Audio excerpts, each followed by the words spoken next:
Recording तो रोको ऊपर से। हम लोग बात कर रहे थे न्यूक्लियर रिएक्टर के बारे में, हमारी बात हुई थी ना, एक नियंत्रित श्रृंखला अभिक्रिया के बारे में हम लोगों ने बात की थी। नियंत्रित श्रृंखला अभिक्रिया, और नियंत्रित श्रृंखला अभिक्रिया का मतलब है ऐसी अभिक्रिया जिसके लिए K का वैल्यू क्या होना चाहिए, 1 होना चाहिए। K क्या है, गुणन कारक है, और इस गुणन कारक का वैल्यू क्या होना चाहिए, 1। मतलब यह है कि कम से कम एक न्यूट्रॉन अभिक्रिया के लिए आगे जाने के लिए मिलते रहना चाहिए, कम से कम एक, औसतन एक न्यूट्रॉन तो मिलना चाहिए। इसका जो एग्जाम्पल था वो था नाभिकीय भट्टी, न्यूक्लियर रिएक्टर। अच्छा, इसमें अपन ने कई सारे पार्ट पढ़े थे। सबसे पहले अपन ने बात की थी विखंडनीय पदार्थ होता है, ठीक सर जी। दूसरी बात की थी हमने कि जिससे ऊर्जा मुक्त होती है तो उसको कंट्रोल्ड करने के लिए अपन ग्रेफाइट वगैरह, भारी पानी वगैरह वो यूज करते हैं, वो मंदक का काम करता है, मॉडरेटर का काम करता है। विखंडनीय पदार्थ होते हैं, मंदक होता है। तीसरा पार्ट होता है अपने पास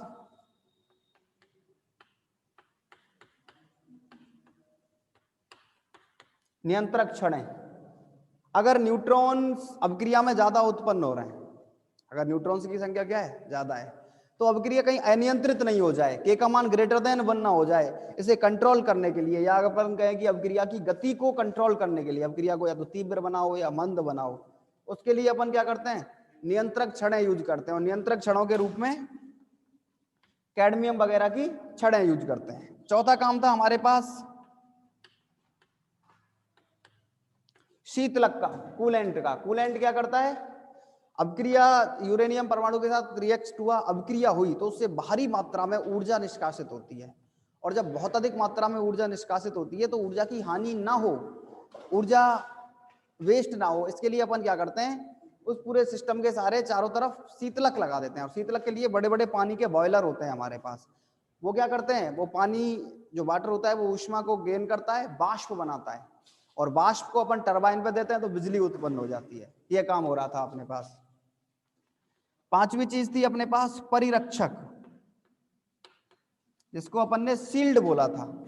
परिरक्षक का काम क्या था, जो भी हानिकारक विकिरण निकलते हैं, जो भी हार्मफुल रेडिएशंस जो एमिट हो रहे हैं उस न्यूक्लियर भट्टी में, उनसे बचाए रखने के लिए, बाहर की जो कम्युनिटी है उसको बचाए रखने के लिए बड़ी मोटी मोटी कंक्रीट की दीवार बना देते हैं अपन, और वो किसका काम करती हैं, परिरक्षक का काम करती है। ठीक है, ये कल नियंत्रित श्रृंखला अभिक्रिया के बारे में हमारी बातें हुई थी। अब जरा अपन बात करते हैं अनियंत्रित श्रृंखला अभिक्रिया के बारे में, अनकंट्रोल्ड चेन रिएक्शन। अनियंत्रित श्रृंखला अभिक्रिया,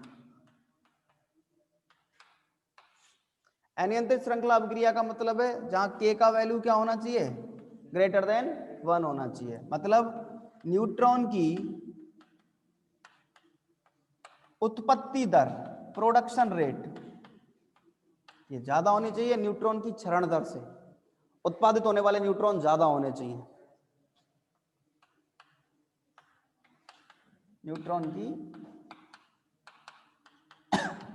इसका मतलब है इस अभिक्रिया में, अनियंत्रित श्रृंखला अभिक्रिया में, एक से अधिक न्यूट्रॉन अगली अभिक्रिया के लिए जाने चाहिए।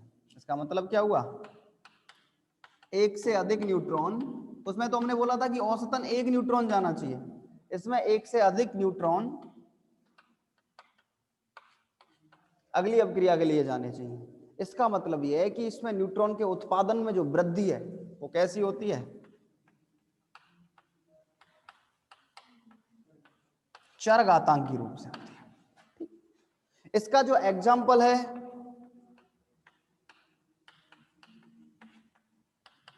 वो होता है परमाणु बम, एटम बम। इसका क्या है, एग्जाम्पल है। कैसे काम करता है, कैसे बनाते हैं, जरा सुनो। हमारे पास क्या होता है, कल भी जैसा हम लोग डिस्कस कर रहे थे, अपन क्या करते हैं, जो भी विखंडनीय पदार्थ है हमारे पास, जैसे यूरेनियम 235, 239, इन दोनों विखंडनीय पदार्थों से क्या बनता है, परमाणु बम बनता है।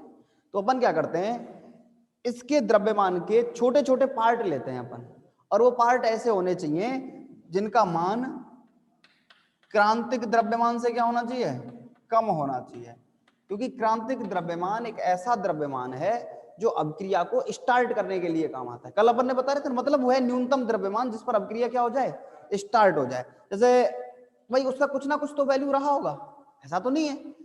जैसे कल अपन बता रहे सब आटा चक्की होती है अपने पास, उस आटा चक्की में अपन आटा निकालते हैं तो एक लिमिट होती है कि भाई इतना गेहूं डालेंगे तब जाके आटा निकलना, ऐसे थोड़ी 2 दाने डाल दिया भाई आटा मिल जाएगा 2 दानों का, क्योंकि 2 दाने डालो और आटा, ऐसा तो पॉसिबल नहीं है। तो न्यूनतम कुछ मात्रा तो चाहिए, 100 ग्राम 200 ग्राम 250 ग्राम कुछ तो डालोगे। चलो, तो क्रांतिक द्रव्यमान से कम द्रव्यमान के पैकेट अपन क्या करते हैं, इस पूरे पार्ट में यहां क्या रख देते हैं, यूरेनियम रखा रहता है। ठीक है, इसके साथ इसमें क्या लगे रहते हैं,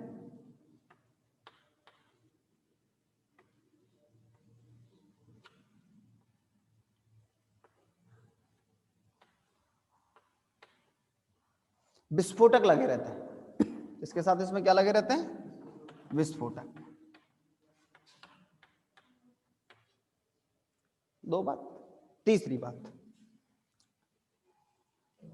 यहां एक न्यूट्रॉन सोर्स होता है। यहां क्या होता है, न्यूट्रॉन स्रोत, जिससे क्या मिलते हैं, अभिक्रिया को न्यूट्रॉन मिलते हैं। अच्छा, काम क्या होता है इसमें, इसमें ये होता है कि ये जो क्रांतिक द्रव्यमान से कम द्रव्यमान के हमने पैकेट लिए हैं, अगर ये सारे के सारे मिल जाएं तो जो संयुक्त द्रव्यमान बनेगा, संयुक्त द्रव्यमान क्रांतिक द्रव्यमान से क्या होना चाहिए, अधिक होना चाहिए। ये बातें हैं कुछ इसमें, मतलब अलग अलग अगर द्रव्यमान लोगे तो क्रांतिक द्रव्यमान से कम रखा जाएगा, और अगर सबको मिला दोगे तो वो क्रांतिक द्रव्यमान से ज्यादा हो जाएगा। एक तो ये बात। दूसरा, उसके चारों तरफ क्या लगा रहता है, विस्फोटक पदार्थ लगा रहता है। 2 बातें। और एक क्या लगा रहता है, उसमें न्यूट्रॉन का सोर्स लगा रहता है जिससे न्यूट्रॉन मिले। अच्छा, इस न्यूट्रॉन सोर्स में एक कैडमियम की छड़ लगी रहती है जो पिन के रूप में होती है। अगर आप उसको बाहर निकालोगे तो उससे क्या होगा, न्यूट्रॉन उत्सर्जित होना स्टार्ट कर देंगे। अपन काम क्या करते हैं, अपन जैसे ही परमाणु बम का यूज करना है हमें, इस स्थिति में तो ये चुप रखा रहेगा, ये चलेगा ही नहीं, कोई मतलब ही नहीं है, क्योंकि क्रांतिक द्रव्यमान से कम द्रव्यमान है सारे खंडों के पास। और अगर क्रांतिक द्रव्यमान से कम द्रव्यमान होगा तो अभिक्रिया नहीं होगी, स्टार्ट ही नहीं होगी। जैसे ही अपन कैडमियम की छड़ को निकाल के अलग कर देते हैं, न्यूट्रॉन उत्सर्जित होना स्टार्ट हो जाते हैं। इसको जैसे ही यूज किया जाता है, फेंका जाता है, तो ये जो एक्सप्लोजर हैं, जो विस्फोटक हैं, वो विस्फोटित होते हैं, और विस्फोटित होने के बाद ये सारा की सारा द्रव्यमान आपस में क्या हो जाता है, मिल जाता है। और द्रव्यमान मिल गया, द्रव्यमान तो क्रांतिक द्रव्यमान से ज्यादा हो गया, न्यूट्रॉन सोर्स से न्यूट्रॉन मिलना स्टार्ट हो गया, तो अभिक्रिया स्टार्ट। और ये अभिक्रिया इतनी तीव्र होती है, इतनी तेजी से होती है कि लगभग 10 की घात -6 सेकंड में 10⁻⁷ केल्विन का तो टेम्परेचर और 10 की घात 5 ATM का दाब और ताप उत्पन्न कर देती है। मींस पलक झपकते ही ये जो विखंडन की जो प्रक्रिया है, अनियंत्रित विखंडन की प्रक्रिया है, इतनी तीव्र होती है कि लगभग 10⁻⁻⁶ सेकंड में पलक झपकते ही, ये बहुत कम टाइम है, इतना ज्यादा टेम्परेचर और इतना ज्यादा दाब उत्पन्न कर देती है। ठीक, ये आपको पता ही है, 1 किलोग्राम यूरेनियम जब विस्फोटित होता है तो उससे लगभग 8.2 × 10⁻13 जूल ऊष्मा उत्पन्न होती है। इतनी अधिक मात्रा में ऊष्मा इतने कम टाइम में, और इतना टेम्परेचर और इतना प्रेशर, तो ये बहुत ज्यादा घातक होता है। और एक बार की अगर अभिक्रिया स्टार्ट हो गई तो इसको कंट्रोल्ड करना मुश्किल होता है, ये कंट्रोल नहीं होती। क्यों? क्योंकि अपन ने बताया वो चर घातांकी रूप से क्या करता है, वृद्धि करता है।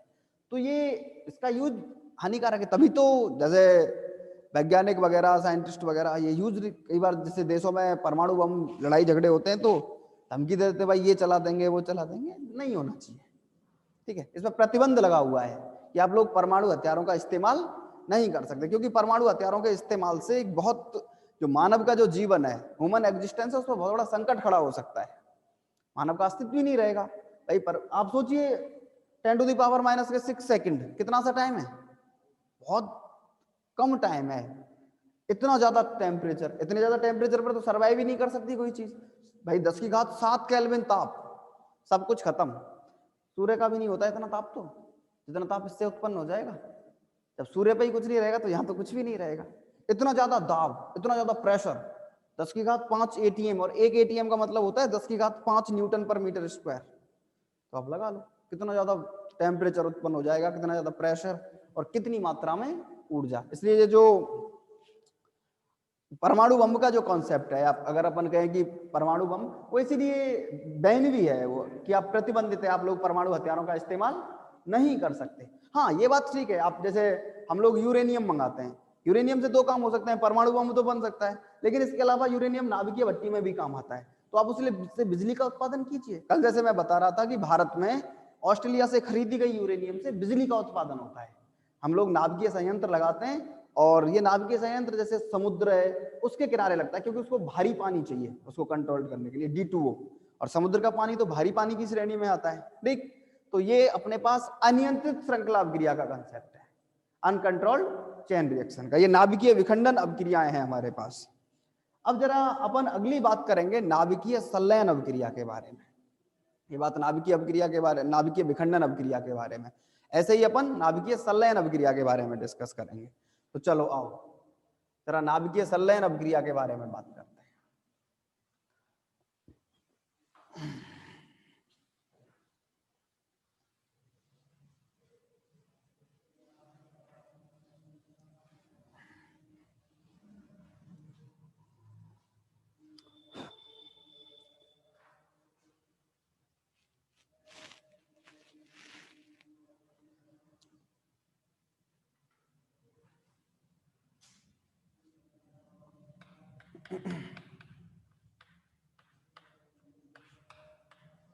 नाभिकीय संलयन अभिक्रिया,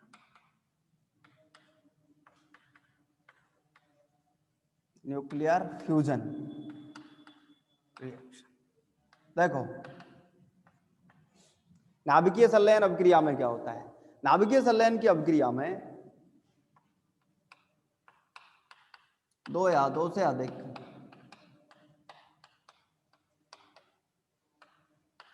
हल्के नाभिक मिलकर क्या करते हैं, भारी नाभिक का निर्माण करते हैं, हैवी न्यूक्लियाई बनाते हैं। एक तो ये बात।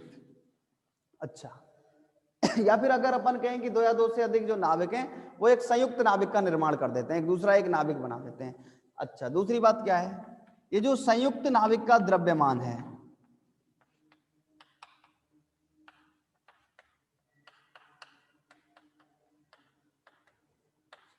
ये कम होता है किससे,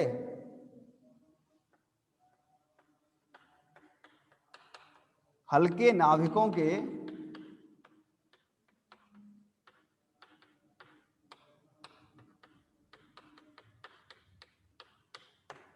द्रव्यमानों के योग से।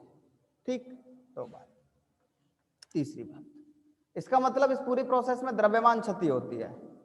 इस द्रव्यमान क्षति से बचने के लिए, या अगर अपन कहें कि जो द्रव्यमान क्षति हुई है, तो द्रव्यमान क्षति के संगत जो ऊर्जा है वो अपन को क्या करनी पड़ती है, बाहर से देनी पड़ती है। किसी नाभिकीय अभिक्रिया को संपन्न कराने के लिए द्रव्यमान क्षति के बराबर की ऊर्जा हमें क्या करनी पड़ती है, बाहर से देनी पड़ती है। और बाहर से दी गई ये ऊर्जा एक तो उच्च ताप पर और उच्च दाब पर दी जाती है। बाहर से जो ऊर्जा अपन देते हैं वो किसके लिए दी जाती है, उच्च ताप और उच्च दाब पर दी जाती है, द्रव्यमान क्षति के बराबर की ऊर्जा। जैसे द्रव्यमान क्षति AMU में द्रव्यमान मिला, उसको आप लोग 931.5 से इंटू कर दो, आपको ऊर्जा मिल जाएगी। भाई एक AMU की ऊर्जा कितनी होती है 931.5 मेगा इलेक्ट्रॉन वोल्ट पर C², ये मान होता है एक AMU का। इसके संगत ऊर्जा 931.5 मेगा इलेक्ट्रॉन वोल्ट होती है। आपको द्रव्यमान स्थिति मिली। भाई द्रव्यमान स्थिति का मतलब अपक्रिया से पहले द्रव्यमान और अपक्रिया के बाद द्रव्यमान, दोनों का अंतर निकाल लो, आपको द्रव्यमान का अंतर पता चल जाएगा। द्रव्यमान स्थिति का मतलब द्रव्यमान अंतर। तो ये जो द्रव्यमान का अंतर है, इसके बराबर की एनर्जी आपको क्या करनी पड़ेगी, बाहर से देनी पड़ेगी। बाहर से ऊर्जा दोगे, उच्च ताप और उच्च दाब पे देनी पड़ती है। टेम्परेचर तो लगभग 10⁻7 केल्विन से 10⁸ केल्विन रखना पड़ता है। इसका मतलब अभिक्रिया उच्च ताप पे संपन्न होती है, और अगर अभिक्रिया उच्च ताप पे संपन्न होती है, इसलिए इसका एक नाम और होता है, इसको कहते हैं अपन ताप नाभिकीय अभिक्रिया। नाभिकीय संलयन अभिक्रिया का दूसरा नाम क्या होता है, ताप नाभिकीय अभिक्रिया, थर्मो न्यूक्लियर रिएक्शन। ठीक है, अब अपन क्या करेंगे, हमारे पास जो हाइड्रोजन के पार्टिकल होते हैं वो संयुक्त होके हीलियम का पार्टिकल बनाते हैं, और उस प्रोसेस में कुछ एनर्जी रिलीज होती है, वो नाभिकीय संलयन अभिक्रिया होती है। तो जरा अपन पहले नाभिकीय संलयन अभिक्रिया के बारे में बात करेंगे, कितनी ऊर्जा उत्सर्जित होती है उसके बारे में बात, फिर अपन आगे बात करेंगे। ठीक है, जरा देखो एक बार की,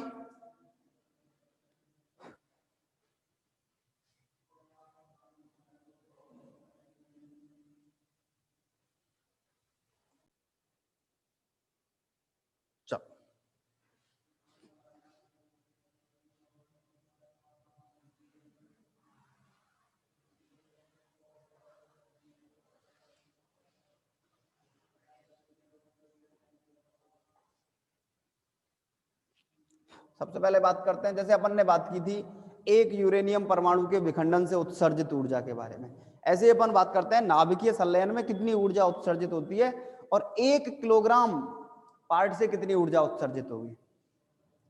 नाभिकीय संलयन में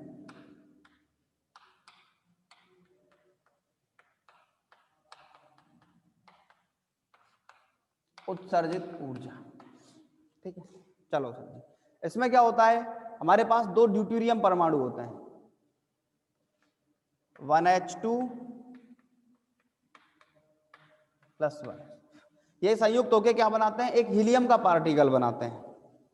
हीलियम एक ट्राइटियम पार्टिकल, एक ट्राइटियम पार्टिकल बनाते हैं, एक 1H1 + 4.0 mega electron volt energy release करते हैं।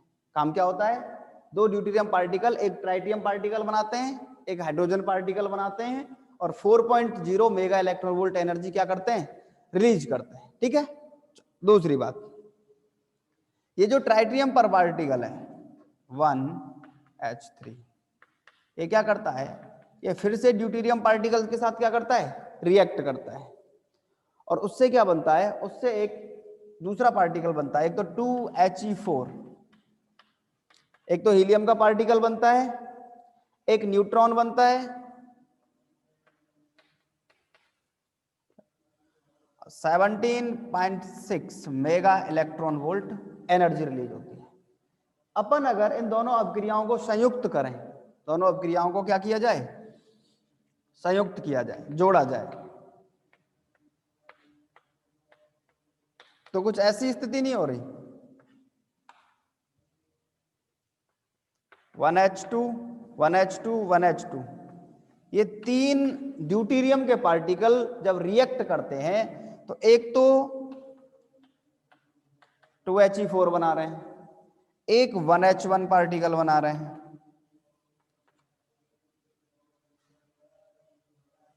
एक न्यूट्रॉन का पार्टिकल बना रहे हैं, plus 21.6 mega electron volt energy बना रहे हैं। इसका मतलब इस पूरी अभिक्रिया में जो उत्सर्जित ऊर्जा है वो कितनी है या फिर अगर अपन कहें कि 3 ड्यूटेरियम परमाणुओं के संयोजन से कितनी ऊर्जा उत्पन्न हुई है, 21.6 मेगा इलेक्ट्रॉन वोल्ट। ठीक, इसका मतलब इसलिए 1H2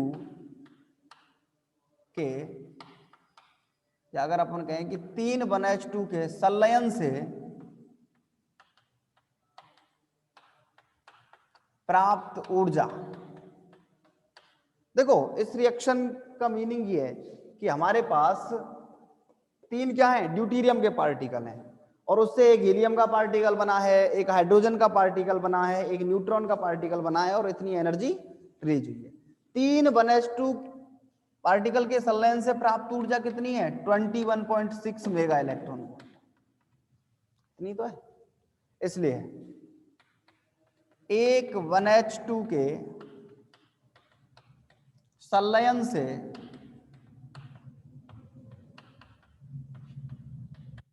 प्राप्त ऊर्जा कितनी होगी,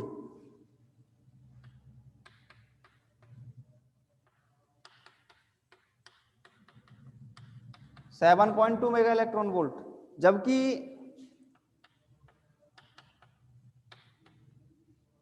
एक यूरेनियम परमाणु के विखंडन से प्राप्त ऊर्जा कितनी थी, बताओ।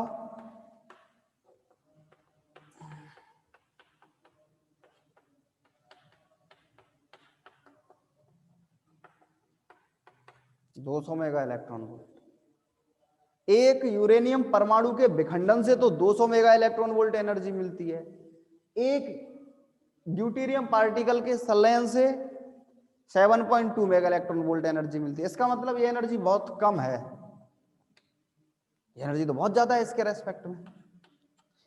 ठीक है, अब अपन बात करेंगे कि मान लो 1 किलोग्राम 1H2 का संलयन हो। अभी तो एक 1H2 के संलयन की बात हुई है, एक यूरेनियम के विखंडन की बात हुई है।